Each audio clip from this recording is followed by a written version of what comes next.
I have been solving the chess.com daily puzzle every day for 50 days straight. And in this video, I'm going to be sharing with you guys my top 10 favorite puzzles from this puzzle solving journey. Before every puzzle begins, I will give you all a couple of seconds to pause the video and try and solve it for yourself before one of my explanations will play. So enjoy, solve them along with me, and let's get into the countdown.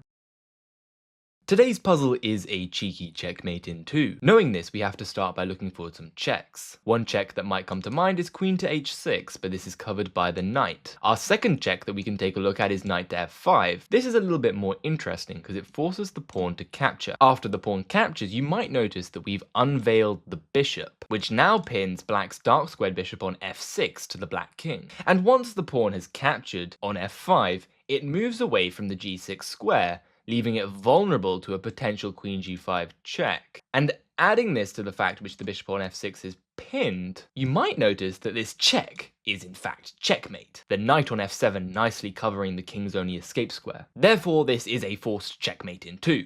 Let's put it on the board. Knight to f5 and queen to g5 checkmate. For today's puzzle, sometimes sacrifices have to be made. At first you might be tempted to take the rook, as that would win the exchange, but after the bishop recaptures, there is a big problem as your knight is under attack and that knight is defending the bishop, which means that we would be losing 2 minor pieces for the rook. Not a good exchange. As well as that, we don't have a clear way to attack the king. The black king is extremely safe. But what isn't safe is this queen here on b2, as you should notice the queen is running very short of squares. Knowing that sacrifices must be made, I hope you're all able to find the move rook to b1, attacking the queen. Of course the bishop can capture, and after the rook captures, the queen has the a2 square. But because we didn't get greedy and take the rook here, this bishop is still defending the knight very nicely. And after we follow up with the move bishop to b3, the queen is out of squares. And she must sacrifice herself for the other rook here, after which our knight will take, and we will have won a queen and a bishop for 2 rooks, a sufficient material advantage. Let's put the queen trap on the board. Rook to b1, sacrificing the rook, and then trapping the queen. Very nice. In today's puzzle, it looks like white is completely winning. Let's just take the free queen. Oh, wait a minute. The knight is pinned by the black rook, but all is not lost. Noticing the weakness of the black king here, we can actually force it in front of the rook and then take the black queen. We enable this with the move rook takes h6, sacrificing the rook and forcing the king to capture. If the king moves to the side, then we simply take the black queen.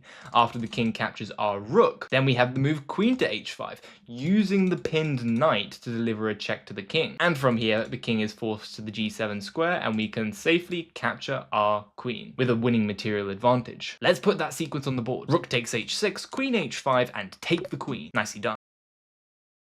Sometimes sacrifices have to be made, and today's puzzle is no different. It's white to move, and we start off with bishop to a3, delivering a check to the black king. If the king steps to the side, we have the stunning move queen to f7 check, sacrificing the queen to the knight over here, which after recapturing we can take back with the pawn and deliver a checkmate guarded by the knight. However, after bishop goes to a3, the black knight on e7 can in fact block. But what we need to notice is that after this knight moves away from the c6 square, the queen on e5 loses its defender, which means we have the nasty discovered check knight takes h7, sacrificing the knight. And if the rook captures the knight or the king moves to the side, we can simply capture the free queen on e5 with a winning position. Let's put it on the board. Bishop to a3, knight goes to e7, knight takes h7 and take the free queen. A nice little puzzle.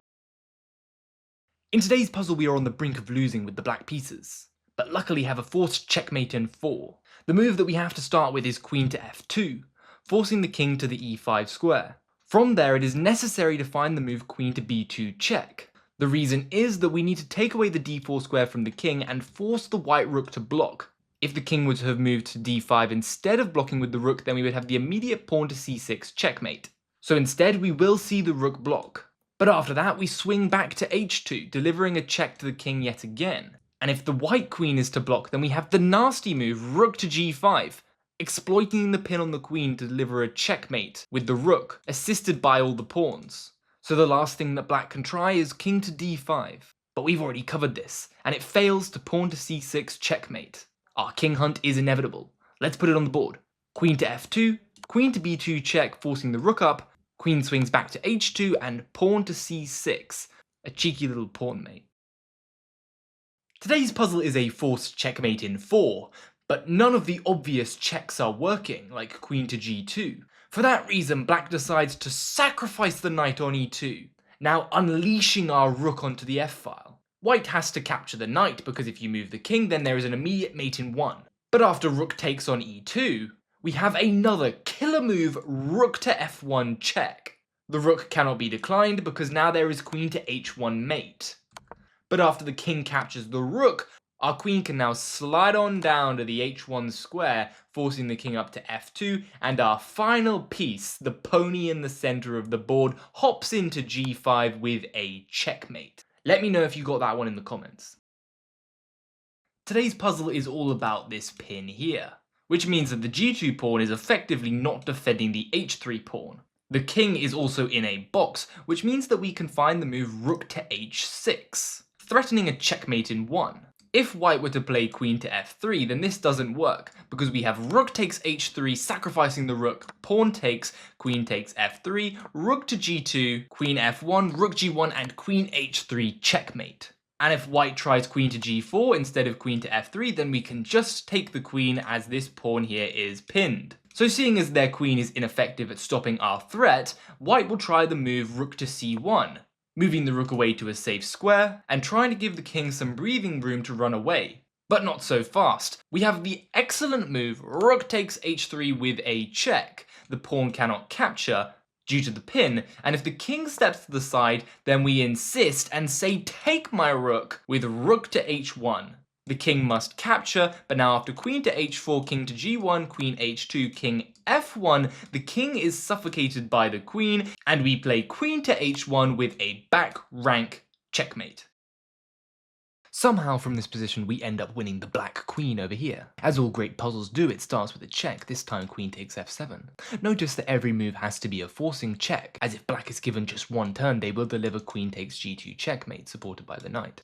If the black king goes to h8, we have the immediate queen takes h7 checkmate, therefore black goes to h6. But we follow it up with queen takes h7, sacrificing the knight on g5, which black must take, and continue to keep up the aggression with pawn to h4, there is no escape. There is no king to f6 as the pawn is covering that square. Therefore, the king is dragged further into the position with either king to g4 or king to f4. If the king goes to g4, then we have queen takes on g6. If king takes h4, then pawn to g3, and king to h3 is met with queen to h5 checkmate. Quite the mess of arrows. Alternatively, on king g4, queen takes on g6, the black king could run to f4, though this too runs into trouble, as we will play queen to g3, forcing the king to e4, followed by queen takes e3 with a check, king to d5, queen to f3, king moves somewhere, and we take the black queen for free. So only one more line to cover, and that is king to f4 after pawn to h4. After king to f4, we have queen to h6, and once again the king has a dilemma. If it goes to e4, we play queen takes e3, king d5, and queen f3 once again winning the black queen. So the king goes to g4, but now we have this pawn on h4 supporting the g5 square, we play queen to g5 check, forcing the king to f4 and transposing into the line that we covered earlier. Now you guys know the drill. Queen to g3, king to e4, queen takes e3, king d5, queen f3,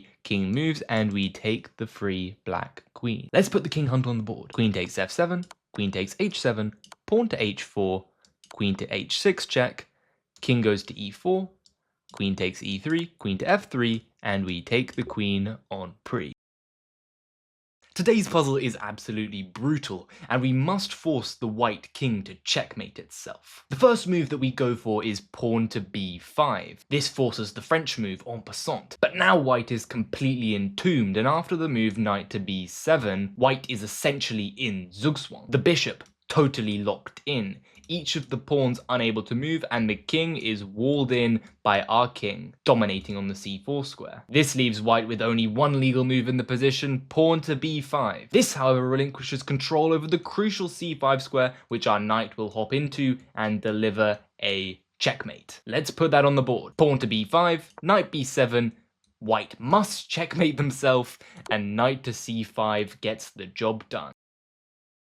This puzzle is the most beautiful Zugzwang I have ever seen. We have to start with the move queen to a5, and what's crazy about this position is that no matter what move black chooses, it will result in a checkmate. I'll give you guys a taster for why. The rooks cannot move to these squares, as the bishop would then no longer control f5 and knight to f5 would be a checkmate. The dark squared bishop is also doing a crucial role of defending the b4 pawn, so the rooks cannot go to d6 or e7. Neither rook can go to d5 or e5, as the queen would simply take in both of those situations with a checkmate. That rules out every single rook move as being a possible option for black. Now what about the bishop moves? Bishop to b7 allows knight to f5 checkmate, so that's not possible. And bishop to d7, bishop to e6 are also not possible, as bishop d7 loses control of d5, bishop to e6 loses control of e5. The black bishop cannot move to e7 or d6 for the same reasons. And if it goes to c5, then we have queen to a1 checkmate, because the king would lose its escape square. The bishop going to either of these two squares is also met with queen to b4 checkmate. And guess what? Black doesn't have any pawn moves. So by process of elimination,